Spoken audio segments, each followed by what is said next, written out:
Hi friends, നമുക്കിന്നൊരു ചേമ്പ് കറി വെച്ചാലോ? ചേമ്പ് കറി വെക്കാനായിട്ടേ ചേമ്പ് നന്നായിട്ട് കഴുകി വൃത്തിയാക്കി എടുത്തിട്ടുണ്ട് കേട്ടോ. ആദ്യമായിട്ട് തൊലിയെല്ലാം കളഞ്ഞു, ചിരണ്ടി കളഞ്ഞു. അതിനുശേഷം ചെറുതായിട്ട് ഞുറുക്കിയിട്ടു. അത് നന്നായിട്ട് കഴുകി വൃത്തിയാക്കി എടുത്ത് വെള്ളം ഒഴിച്ചെടുത്തിട്ടുണ്ട് കേട്ടോ. ചേമ്പിന് കുറേ വേവുള്ളതാണേ, വേകണമെങ്കിൽ ഇച്ചിരി താമസമുണ്ട്. നമുക്ക് ഈ ചേമ്പ് അടുപ്പിൽ വെച്ച് വേവിച്ചെടുക്കാം. ചേമ്പ് കറി നല്ല സ്വാദുള്ള കറിയാണ് കേട്ടോ. ചേമ്പ് വെള്ളം ഒഴിച്ച് അടുപ്പിൽ വെച്ചിട്ടുണ്ടേ. ഇതൊന്ന് തിളച്ച് വരണം. തിളച്ച് വരുമ്പോഴേക്കും നമുക്ക് ഉപ്പ് ഒഴിച്ചു കൊടുക്കാം. മൂടി വെച്ച് നന്നായിട്ട് വേവിച്ചെടുക്കാം. ഇപ്പോൾ ചേമ്പൊക്കെ പറിക്കാറായിട്ടുണ്ട് കേട്ടോ. ചേമ്പ് കറി തിളച്ച് വന്നിട്ടുണ്ടേ. തിളച്ച് വന്നിട്ടുണ്ട്. ചേമ്പ് നന്നായിട്ട് തിളച്ച് വന്നിട്ടുണ്ട്. ഇതിലേക്ക് നമുക്ക് ആവശ്യമുള്ള ഉപ്പ് ഒഴിച്ചു കൊടുക്കാം. ഉപ്പ് ഒഴിക്കുവാണെങ്കിൽ ചേമ്പ് കഷ്ണത്തേലോട്ടൊക്കെ ഉപ്പങ്ങ് പിടിച്ചോളും വേകുമ്പോഴേക്കും. അതുകൊണ്ട് നേരത്തെ തന്നെ ഉപ്പ് ഒഴിച്ചു കൊടുക്കണം.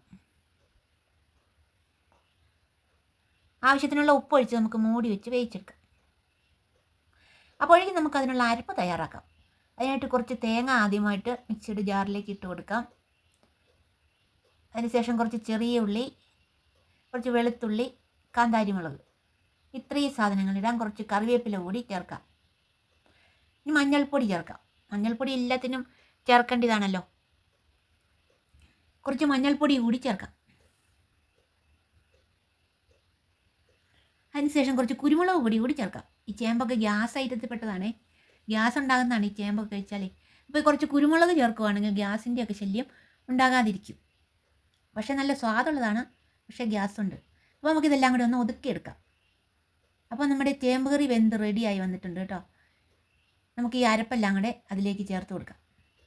അരപ്പ് ഒരുപാട് അരയ്ക്കേണ്ട, ഒതുക്കിയെടുത്താൽ മതി. കപ്പയ്ക്കൊക്കെ അരയ്ക്കുന്ന പോലെ ഒന്ന് ഒതുക്കിയെടുത്താൽ മതി. അരപ്പെല്ലാം കൂടി നമുക്ക് ചേമ്പ് കറിയിലേക്ക് ഇട്ട് കൊടുക്കാം. അങ്ങനെ എല്ലാം കൂടി ഒന്ന് ഇളക്കി യോജിപ്പിച്ച് കുറച്ച് നേരം കൂടി അടുപ്പിലിരുന്നൊന്ന് വേകണം. എന്നാലേ ഇത് റെഡിയായി വരികയുള്ളൂ. ചേമ്പിലേക്കൊക്കെ അരപ്പൊക്കെ ഒന്ന് പിടിച്ച് വരണം. കുറച്ച് നേരം കൂടി ഒരു 10 മിനിറ്റും കൂടെ തീയലിരുന്ന് വേകണം. അപ്പോൾ ചേമ്പ് കറി സൂപ്പറാണ് കേട്ടോ. കുറച്ച് നേരം കൂടി ഒന്നിരുന്ന് വേകട്ടെ. എല്ലാം കൂടി ഇരുന്ന് നന്നായിട്ടൊന്ന് വെന്ത് വരട്ടെ. അപ്പോഴേക്കും നമുക്കിതിന് താളിക്കാനുള്ള ഉള്ളി അരിയാം. ചെറിയ ഉള്ളി അരിഞ്ഞെടുക്കാം. എന്നതാണെങ്കിൽ ഇച്ചിരി എണ്ണ ചേർത്തെങ്കിലേ അതിൻ്റെ ഒരു പച്ചമണം മാറുകയുള്ളൂ. ശരിക്കുള്ളൊരു സ്വാദ് കിട്ടണമെങ്കിൽ കുറച്ച് എണ്ണ ചേർക്കണം. കുറച്ച് ചെറിയ ഉള്ളി, കറിവേപ്പിലയും കടുകും എല്ലാം കൂടെ എണ്ണയിൽ മൂപ്പിച്ചങ്ങോട്ട് ഒഴിക്കണം. അപ്പോൾ നല്ലൊരു സ്വാദും നല്ലൊരു മണവും ഒക്കെ വരണമെങ്കിൽ ഇങ്ങനെയൊക്കെ ഒന്ന് ചെയ്യണം അല്ലേ. അപ്പോൾ നമുക്ക് താളിക്കാനായിട്ട് പാത്രത്തിലേക്ക് എണ്ണ ഒഴിച്ചിട്ടുണ്ട്. ചെറിയ ഉള്ളി അരിഞ്ഞിട്ടിട്ടുണ്ട്. അടുപ്പിൽ വെച്ച് മൂപ്പിച്ചെടുക്കാം.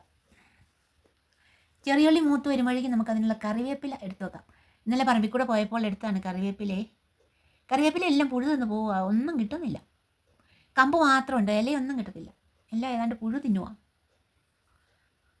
രാവിലെ കുറച്ച് മീൻ കറി വെച്ചിട്ടുണ്ടായിരുന്നു. അതിലേക്കും കൂടെ ഇച്ചിരി എണ്ണ ചേർക്കാം. അപ്പോഴങ്ങനെ ചെറിയുള്ളി മൂത്ത് വന്നിട്ടുണ്ട് കേട്ടോ. അതിലേക്ക് നമുക്ക് കുറച്ച് കടുകിട്ട് പൊട്ടിക്കാം. കടുക് പൊട്ടി വന്നിട്ടുണ്ട്. അതിലേക്ക് കറിവേപ്പില കൂടി ഇട്ട് കൊടുക്കാം.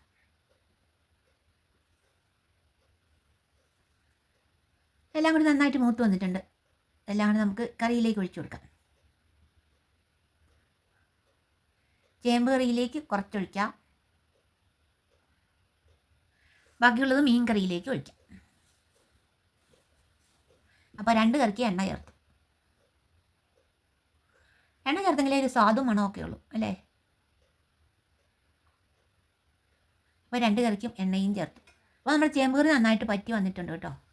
വെള്ളമൊക്കെ പറ്റി എണ്ണയൊക്കെ ചേർത്ത് നന്നായിട്ട് വെന്ത് കുഴഞ്ഞു. നല്ല സൂപ്പർ കറിയായിട്ട് വന്നിട്ടുണ്ട്. നല്ല സ്വാദാണ് കേട്ടോ ചേമ്പ് കറിക്ക്. എനിക്ക് ഒരുപാട് ഇഷ്ടമായി ചേമ്പ് ഇങ്ങനെ കറി വെക്കുന്നത്. നല്ല സ്വാദാണ് ചോറിന് കൂട്ടാനൊക്കെ. സ്വാദുണ്ടോ എന്ന് നോക്കാം. ഉപ്പുണ്ടോ? ഉപ്പുണ്ട്, എരിവുണ്ട്, എല്ലാ കൂട്ടുമുണ്ട്. സൂപ്പറാണ് കേട്ടോ. അങ്ങനെ ഉച്ചയൂണിനുള്ള കറി റെഡിയായി. അപ്പോൾ ഇന്നത്തെ വീഡിയോ എത്രയുള്ളൂ കേട്ടോ. നമുക്ക് അടുത്ത വീഡിയോ കാണാം. അതുവരെ എല്ലാവർക്കും ബൈ.